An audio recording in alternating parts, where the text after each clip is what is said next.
Everybody, I wanted to thank everybody for checking out all these videos I've been posting on LinkedIn. I've been getting a great response, lots of attention, 6,000, 7,000 views in some cases. So I wanted to ask you guys, what part would you like to see printed next? I would like you to comment if there's a certain part that you'd like to see printed, either in metal or in composite.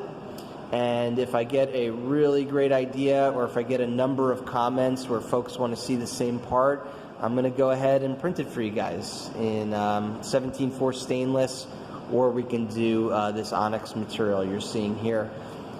This part's really cool. This is a line sculpture I printed. It's about between 7 and 8 inches tall, and I printed this to show off the 50 micron resolution on our Markforged X7.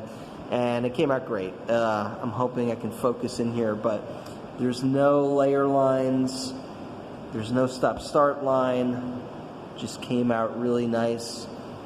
So as always, if you like what I'm doing, please comment, please post, please share, please like, and if there's something that you'd specifically like to see me 3D print next, comment and we'll get it rock and rolling. Thanks for watching.